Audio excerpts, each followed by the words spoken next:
Un gran saludo cordial a todos mis apreciados amigos, a todos los que se están conectando a esta hora. Les habla el doctor Héctor Parra desde Barquisimeto, Venezuela. Esta breve conferencia la he titulado Inteligencia Artificial o Inteligencia Epidemiológica. Ese es el título primario que mi cerebro cognitivo me sugirió porque entre muchas cosas soy especialista en epidemiología. Estoy contrastando lo que es la inteligencia artificial con la inteligencia epidemiológica. Y sé que ustedes y muchos de ustedes se preguntarán, ¿y qué es eso de la epidemiología? ¿Y qué es eso de ser un epidemiólogo? Bueno, les voy a dar un simple resumen de lo que es la epidemiología o de lo que somos o hacemos los epidemiólogos, entre muchas cosas.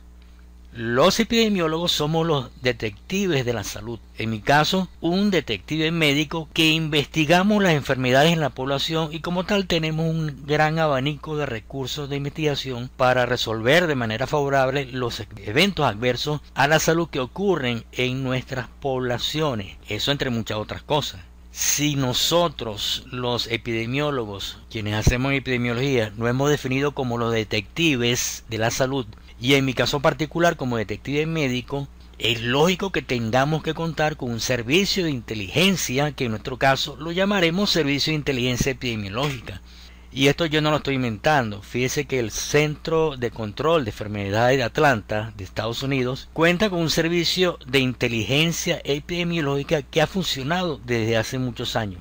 Tal es la importancia de este servicio de inteligencia epidemiológica, que incluso es dirigido por militares de las altas esferas del gobierno de Estados Unidos, pero no militares como los conocemos acá en nuestro país, militares especialistas en distintas áreas de la salud pública, dada la importancia y dada la concepción que tiene la vigilancia epidemiológica, que inicialmente fue concebida la inteligencia como un servicio que tenía que prevenir algunos eventos importantes que no solamente ocurriesen de manera natural en el territorio de un país, sino eventos que pudieran ocurrir de una manera catastrófica, llámese, por decir algo que todos entenderán, lo que actualmente conocemos como terrorismo o como guerra biológica, y que por lo tanto los servicios de inteligencia tenían que estar en capacidad de detectar de manera precoz las señales para hacer una intervención rápida y evitar el daño consecuente.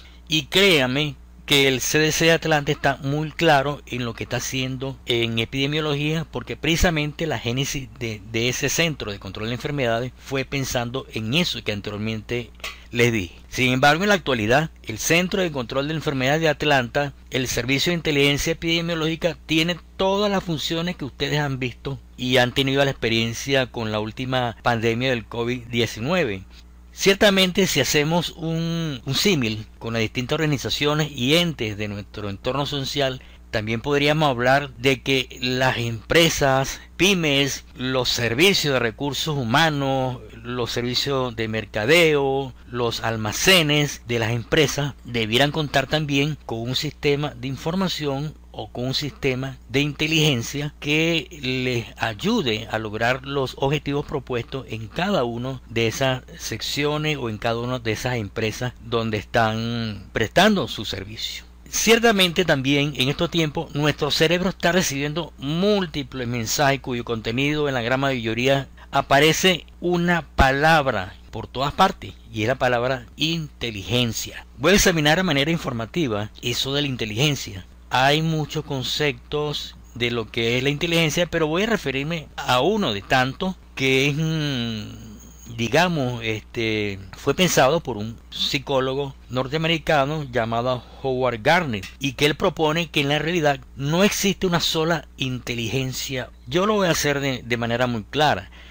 Cuando yo leí esto de los 12 tipos de inteligencia, comprendí por qué usted no puede ser tan bueno o tan inteligente como parece, o tan malo o poco inteligente como pudiera parecer. Teniendo en cuenta los 12 tipos de inteligencia, usted fíjese en su ambiente laboral, en su ambiente familiar. Lo que quiere decir entonces es que cuando usted es inteligente, usted tiene que decir en qué área específica es inteligente. porque usted puede ser inteligente. Si tomo la referencia de Howard Gardner, con toda seguridad no va a tener el mismo coeficiente de inteligencia en los 12 tipos de inteligencia que él propone, y con toda seguridad tampoco va a ser tan malo en todos los tipos de inteligencia que también él nos está describiendo. Por eso es importante que en una comunidad de trabajo todos somos importantes. Nadie tiene la propiedad de acaparar toda la inteligencia de tal manera que deseche a otra persona que potencialmente pueden lograr mucho más en el área donde tienen esas potencialidades.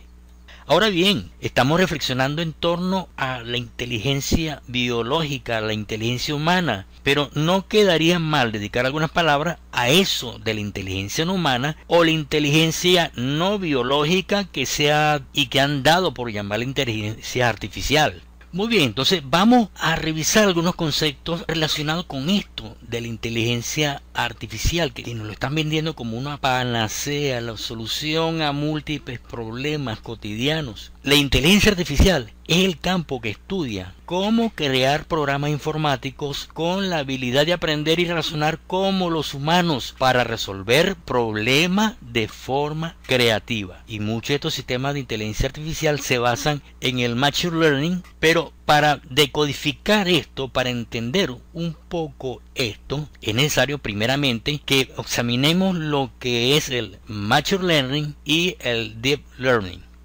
El Machine Learning, traducido como aprendizaje automático en castellano, es una rama de la inteligencia artificial que tiene como objetivo desarrollar técnicas, algoritmos que permitan que los sistemas o máquinas aprendan. Cuando decimos aprender, en este contexto quiere decir identificar patrones complejos en millones de datos. Pero antes de enredar más la cosa, quiero explicarle un término nuevo que está apareciendo acá y que es fundamental comprender. Y es el término algoritmo.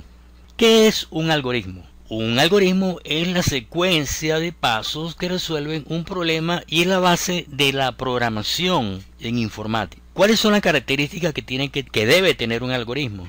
Primeramente, que sea preciso, o sea, que tiene que resolver problemas sin errores, tiene que ser definido, o sea, si ejecuta el algoritmo varias veces, los datos de salud serán iguales en cada repetición. Y una tercera cualidad es que sea finito. En otras palabras, debe tener un inicio y un final. Cuando hablamos de algoritmo, tenemos que hablar que existe un proceso para que se dé el algoritmo. Existe una entrada, un proceso y una salida. Y esto les recuerda incluso cuando hablamos de entrada, proceso y salida en la parte de vigilancia, cuando hablamos del proceso de la vigilancia epidemiológica. Tiene una entrada, un proceso y una salida.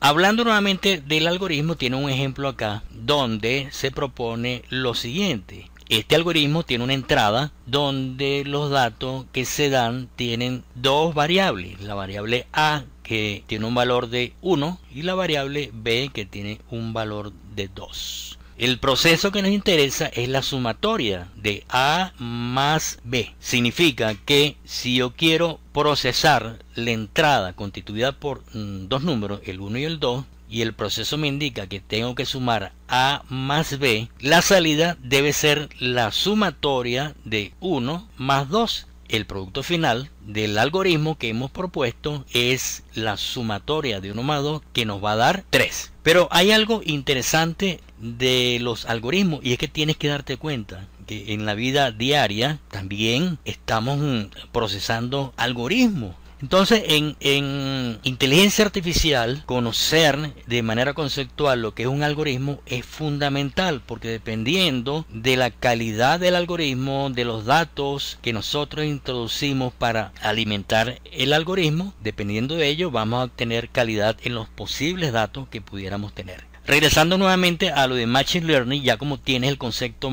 algo simplificado en relación a la inteligencia artificial y tienes el concepto de algoritmo, podemos explicar un poquito del Machine Learning.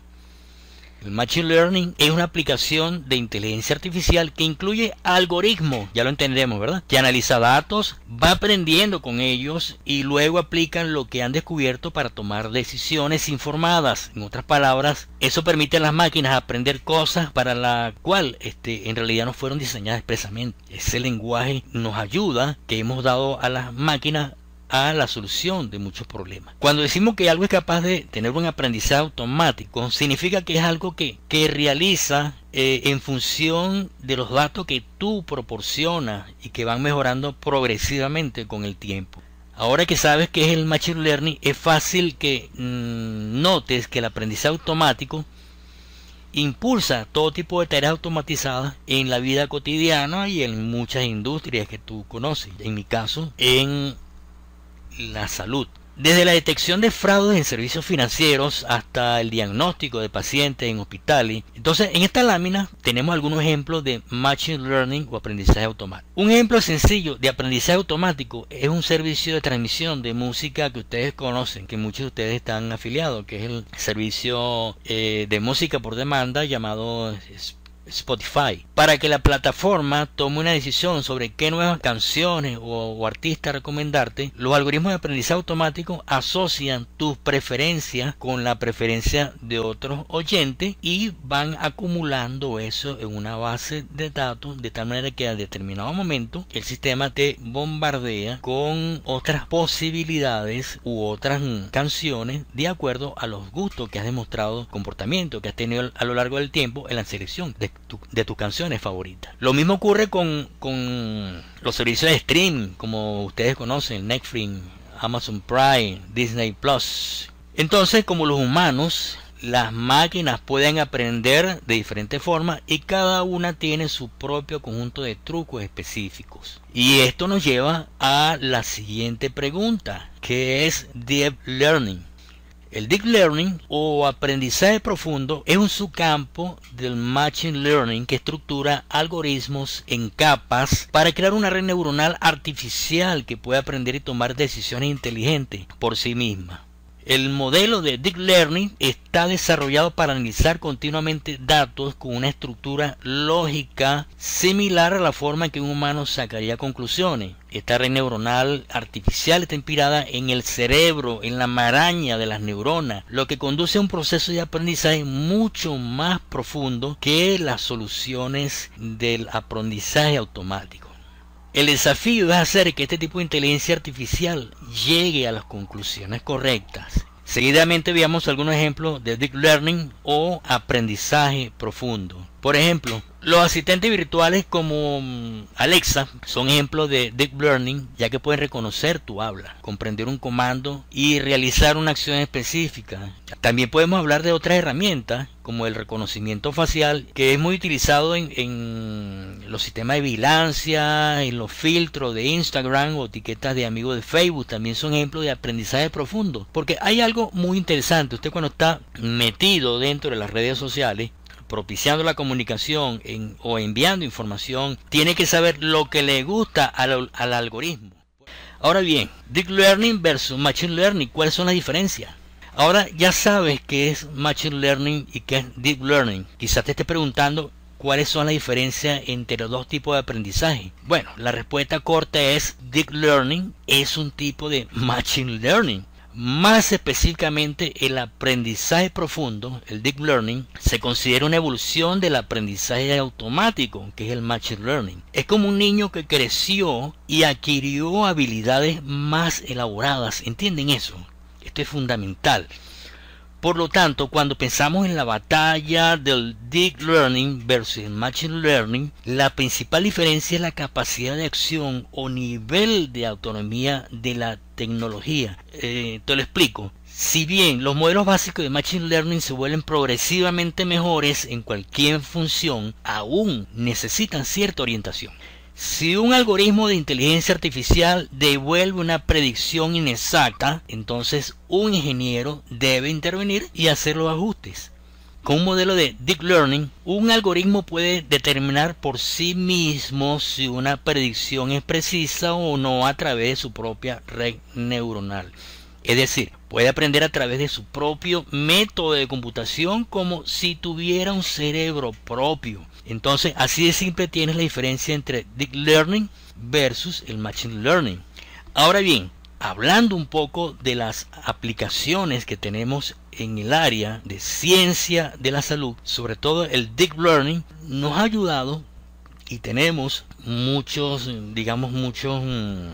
recursos en relación a esta herramienta de inteligencia artificial, donde la predicción juega un papel muy importante. Ya, por ejemplo, en la FDA en Estados Unidos ha certificado unos cuantos programas que utilizan esta tecnología del deep learning. Ejemplos muy concretos: hay programas de pesquisa, sobre todo de diabetes tipo 2, donde se hace la detección precoz de la retinopatía diabética. ¿Cómo lo han hecho ellos? Bueno, han examinado, imagínate, más de 100.000 fondos de ojo. Eso han escaneado los más de 100.000 fondos de ojo. Han utilizado N cantidad de variables, modelos bioestadísticos y predictivos, modelos matemáticos, y de acuerdo al momento en que el paciente diabético consulta, de acuerdo a la evolución, a los elementos de detección precoz, pueden predecir en qué momento, con una seguridad hasta un 90%, puede ir apareciendo la retinopatía diabética. Pero no todo es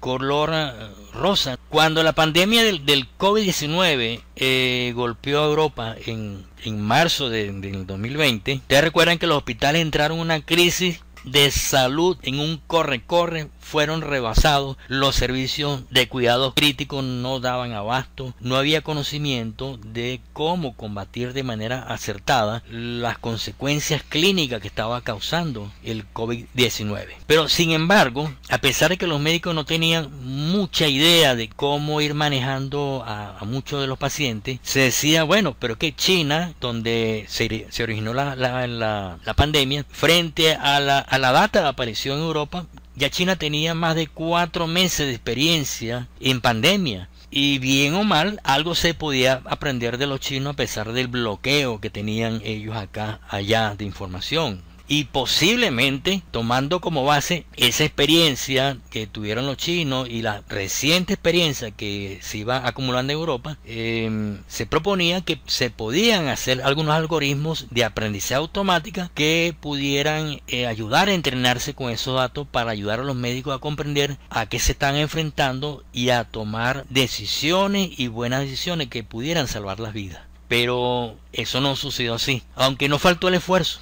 Equipos de investigación de todo el mundo intentaron ayudar. La comunidad de inteligencia artificial en particular rápidamente se lanzó a desarrollar software que creían que permitiría a los hospitales diagnosticar o clasificar a los pacientes más rápido, para que en teoría brindar el apoyo que tanto se necesitaba en la primera línea de batalla. Al final, ¿qué ocurrió? Bueno, al final se desarrollaron cientos de herramientas predictivas, pero ninguna marcó una diferencia real, e incluso alguna resultó potencialmente dañina. Una epidemióloga de la Universidad de Maastricht llamada Laure Winats, junto a sus colegas que sabía mucho de bioestadística y estaba dedicada al estudio de herramientas predictivas, fíjense lo que hicieron ellos. Ellos analizaron 232 algoritmos para diagnosticar a los pacientes o predecir la gravedad de la enfermedad que sufrían. Ellos descubrieron que ninguno de esos algoritmos era apto para el uso clínico,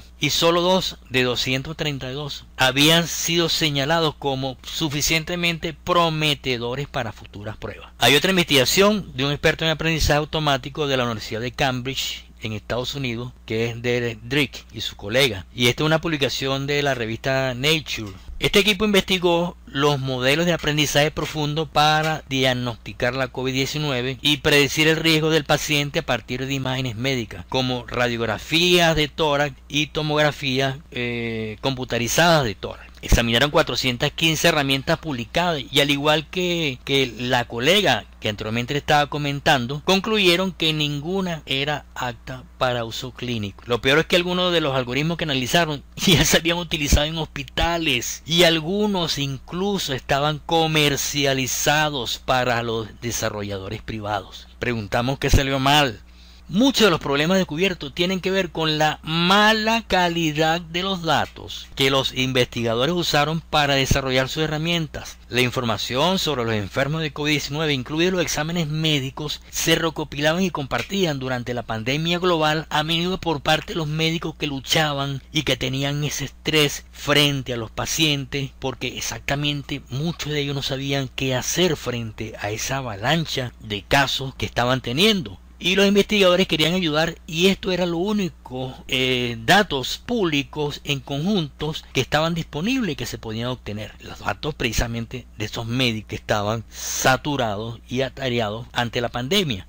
Acá se resalta el problema de la calidad del dato, llamándoles conjunto de datos de Frankenstein, que se recogen de múltiples fuentes y pueden contener duplicados. En otras palabras, no hay verificación ni control de calidad. De hecho, el grupo de Drake estrenó su propio modelo de inteligencia artificial utilizando un conjunto de datos que contenía una combinación de exploraciones tomadas cuando los pacientes estaban acostados y de pie. Como los pacientes escaneados acostados tenían más probabilidades de estar gravemente enfermos, la inteligencia artificial aprendió erróneamente a predecir el riesgo de la COVID-19 grave en función de la posición en la que se encontraba la persona, cosa que lógicamente es cerrada. Errores como estos parecen obvios en retrospectiva y se pueden corregir ajustando los modelos si los investigadores lo detectaran. Se pueden reconocer las deficiencias y publicar un modelo menos preciso y también menos engañoso. Pero fíjense esto, muchas herramientas fueron desarrolladas por investigadores de inteligencia artificial que carecían de la experiencia médica para detectar los errores en los datos, o por investigadores médicos que carecían de las habilidades matemáticas para eliminar esos errores.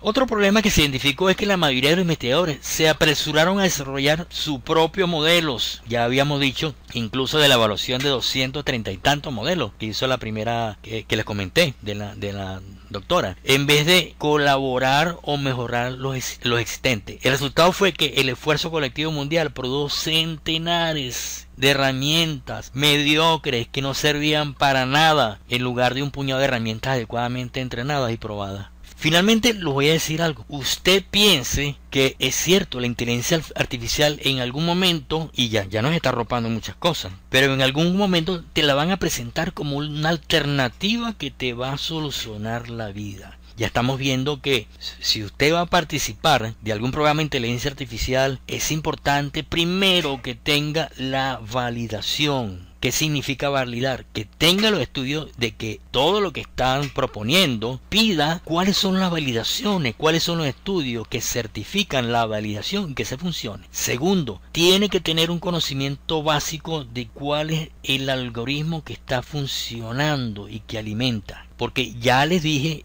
anteriormente que los algoritmos son una serie de pasos que nos llevan a un determinado fin, y usted mientras le da a los técnicos que discutan de manera desde el punto de vista de la informática, de la bioestadística y de la inteligencia artificial las cajas negras de los algoritmos, yo le invito a usted de que fíjese bien el hecho de por qué fracasaron los programas que se implementaron con inteligencia artificial en muchos países, y todo el recuento que hemos hecho, por algo muy fundamental y que tiene la arquitectura de todo el sistema, que son los datos básicos. Siempre en epidemiología y siempre en cualquier lugar, el dato básico es fundamental porque es el inicio del sistema. La inteligencia artificial te va a llegar, te está llegando, pero no dejes las tareas básicas en manos de otras. Hay tareas básicas que usted tiene que cumplir. Haz el inventario, haz tu algoritmo, haz tu flujograma.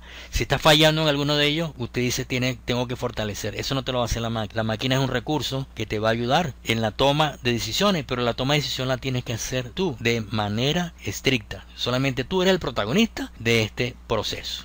Bueno, muchísimas gracias por su atención y espero les haya motivado, porque esto realmente es una charla motivacional para que ustedes vayan acercándose cada día más, amen la tecnología, pero también participen ustedes de manera activa en lo que están construyendo. Nosotros somos los artífices de nuestro propio destino. Tenemos la inteligencia para hacerlo. Seguimos hacia adelante. Muchísimas gracias.